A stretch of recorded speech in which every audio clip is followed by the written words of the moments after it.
You know, we live in a pretty strange time. We are literally drowning in information. We can look up any fact, any piece of data in a matter of seconds. And yet, are we any wiser for it? Today, we're going to dive into that very question, exploring the massive difference between just knowing a lot of stuff and actually understanding what truly matters. Okay, so here's our game plan. We're going to start by looking at this paradox of our modern age. Tons of information, but a real lack of wisdom. Then, we'll contrast two classic archetypes, the scholar and the sage. From there, it gets wild. We'll see how modern physics actually started bumping up against some ancient metaphysical questions before we map out the journey inward toward a totally new kind of consciousness. All right, let's kick things off with a feeling that I bet is familiar to every single one of us, just being completely overwhelmed. So this is the big question, isn't it? We have all the facts at our fingertips. We can win a trivia night, we can quote studies, we can scroll through endless articles and posts. But does any of that really add up to true understanding? Does it give us any real insight into ourselves? This huge gap between all the information we have and the insight we crave, well, it leads to a very specific, very modern problem. And you know, there's this fantastic Turkish term for it, malamat furushluk. It basically translates to infogluttony. And it just perfectly captures this idea of expert ignorance, knowing more and more about less and less until you completely lose sight of the bigger picture. It's like having a kitchen full of the best ingredients in the world, but having absolutely no recipe. You just have a mess of disconnected facts. Now, this whole tension between just knowing stuff and having real wisdom, it's perfectly captured by these two timeless figures, the scholar and the sage. They really represent two fundamentally different ways of knowing the world. And this just lays out the difference so clearly. On one side, you have the scholar, or the bilgi. This is the world of modern science. It's very left brain, analytical, logical, focused on external data you can measure and repeat. But the sage, the bilge, that's a whole different path. It's internal, it's intuitive.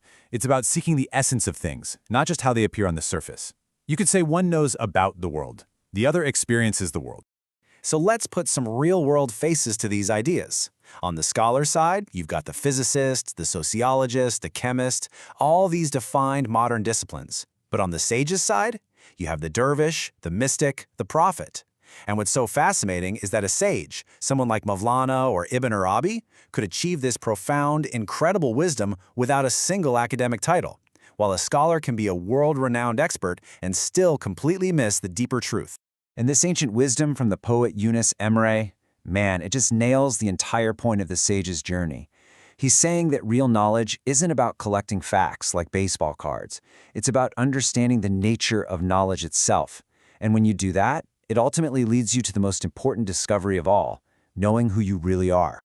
Okay, so you're probably thinking these two paths, science and wisdom, they're like oil and water, right? Totally separate. But here's where things get really interesting. In the 20th century, science pushed so far, so deep into the nature of reality, that it started asking questions that sounded, well, they sounded strangely metaphysical. I mean, for centuries, thanks to Newton, we had this vision of a clockwork universe. It was solid, predictable, totally objective. Then, bam! Einstein comes along and his theory of relativity starts bending space and time. But the real earthquake?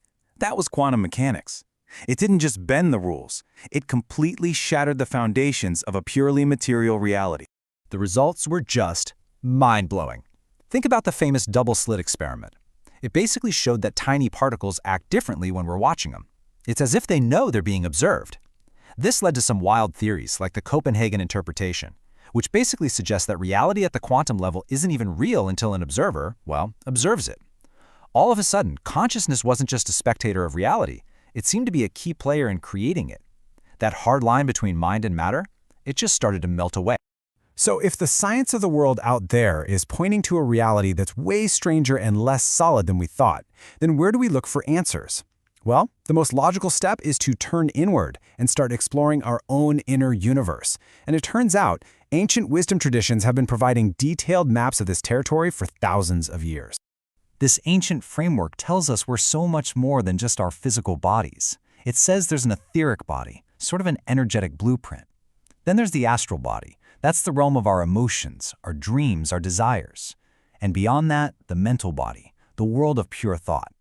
The idea here is that consciousness isn't just locked up in our brain. It's operating across all these different layers of our being. And this isn't just some static diagram, by the way. It represents a dynamic journey, a process of evolution called tekamul. This is the idea that we can consciously develop these layers, moving from a lower state of awareness to a higher, more complete, more perfected state of being. It's a path of growth. And you know what? This journey, it's not some vague, fuzzy concept. It's been meticulously charted by the sages for centuries. So let's take a look at one of the most detailed maps out there, from the Sufi tradition, which outlines the 7 stages of the evolution of the self, or the nefs. This progression is just incredible to think about. It starts at the very lowest level, the commanding self, which is basically run by our ego and our most basic desires. But then something crucial happens. We evolve to the blaming self, where for the very first time we start to feel regret, to develop a conscience. And from there, the journey is an upward climb, through the inspired self, which starts getting hints of higher guidance, to the serene self, where we find genuine peace, all the way up to the final stage, the perfect itself, a state of complete, enlightened humanity. This is the practical roadmap for that journey of tekamul. So, what's the takeaway here? Where does all this ancient wisdom and mind-bending modern physics leave us? What does it actually mean for our lives, right here, right now? The ultimate goal is synthesis. It is not about choosing the scholar or the sage. It's about figuring out how to be both. I love this analogy. Think of physics as the strong, visible trunk of a tree. It's what we can see, what we can measure. But metaphysics, that's the vast, hidden root system that gives the trunk all its life and nourishment. The sources suggest that geniuses like Newton and Aristotle, they didn't see a conflict. They actually drew their physical insights from a really deep metaphysical well. So the first step toward this new way of thinking? Honestly, it's humility. It's about knowing what kind of ignorance you're dealing with. As this chart shows, your ability to learn is highest with simple ignorance, when you know that you don't know. The real danger zone is compound ignorance, when you don't even know what you don't know. But the absolute worst trap, the one with almost zero chance of learning anything new, is arrogant ignorance. That's when you don't know, but you pretend that you do. That is the single biggest wall between us and true wisdom. And this brings us to one last big thought.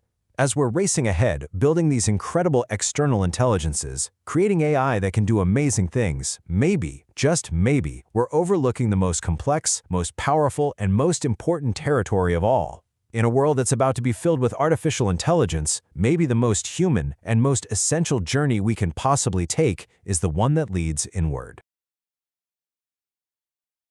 This is the brief on the intersection of quantum physics, philosophy, and ancient wisdom. Okay, so based on the works of Abdullah Aktash, the big idea here is that modern materialism, well, it's just not telling the whole story. To really get it, you've got to bridge that gap between hard scientific data and, direct spiritual experience. First, there's this huge distinction made between a scholar and a sage. See, scholars are all about collecting data, focusing on how things look on the surface. But sages, they're going after the essence of things. The point is, you can't just read about the truth. You actually have to experience it, to become it. Second, modern physics is finally starting to sound a lot like ancient spirituality. It suggests that the simple act of observing reality can actually change it, which messes with our whole concept of linear time. So instead of a straight line, just imagine time as one big circular now where the past and the future are kind of happening all at once. And finally, if time and matter aren't what we thought, then what about our bodies? This brings us to tekamul, or human evolution. And we're not talking just biology here. It's a spiritual journey. The idea is that we're this complex stack of energy, emotions, and thoughts, and we can use our minds to actively influence the physical world. So to truly understand the universe, you have to stop just gathering data like a machine and start experiencing the multidimensional reality that connects consciousness and matter. Please make sure to subscribe and ring that bell so you never miss an upload. And if you'd like to go the extra mile in supporting the channel, the join button is now live.